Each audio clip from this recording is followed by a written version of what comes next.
ওকে, আমাদের এখানে অ্যাট্রিবিউট সিলেক্টরটা কাজ করতেছে না কেন?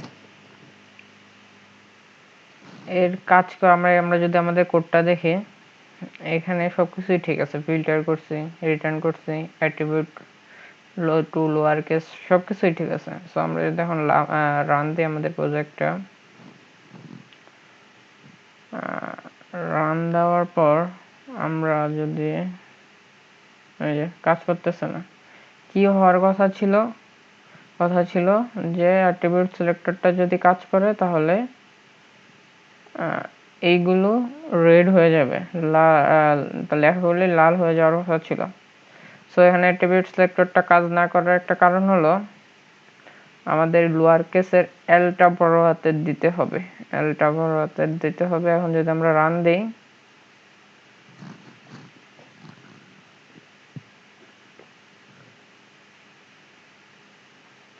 এখন এই যে কাজ করছে।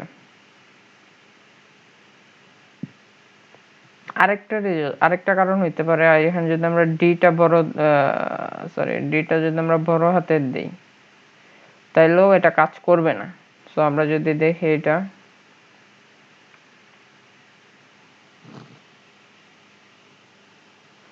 অ্যাট্রিবিউট সিলেক্টরটা, এখানে কিন্তু ডিটা বড় হাতে দিছিলাম, ডিটা বড় হাতে দিছিলাম এই যে, এই জন্য কিন্তু আমার এইখানে কাজ করে নাই, এগুলি কিন্তু কাজ করে নাই। যদি আমরা এটা ডিটা ছোট হাতে দেই,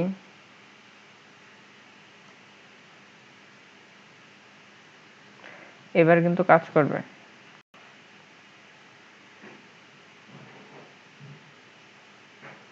এই যে কাজ করছে।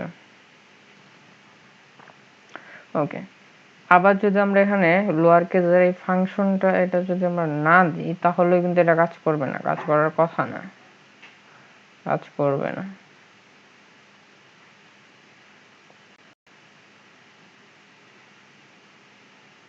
এই যে কাজ করেনি। এটা পসিবল রিজন, কয়েকটা কারণ হইতে পারে, এর মধ্যে এইগুলি হলো কমন, যারা নতুন শুরু করতেছি আমরা তাদের জন্য এই ভুলগুলি, এই মিস্টেকগুলি কমন।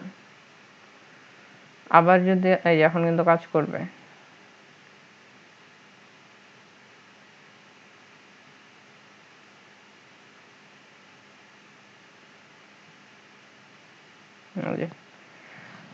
আচ্ছা, এখন যদি আমরা আপার কেস নিতে চাই তাইলে কি হবে? আপার কেস নিয়ে লোয়ার কেসে কিন্তু এগুলি সবকিছু ছোট হাতের, আর যদি আমরা আপার কেস নিতে চাই তাইলে UPPER আপার কেস, তারপর এটা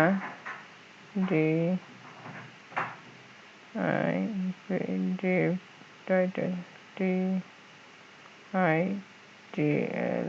DivTitle ওকে।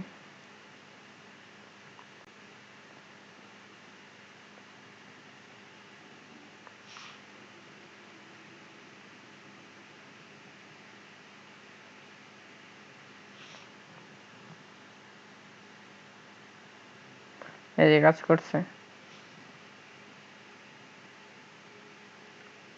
সো আপার কেস নিতে চাইলে সবগুলো বড় হাতের দিতে হবে, আর যদি লোয়ার কেস নিতে চাই তাহলে সবগুলো এই জায়গায় সবগুলো ছোট হাতের। আর এই ডিপ টাইটেলটা হইলো আমার এই ডিপ টাইটেল, ঠিক আছে? ওকে, বাই।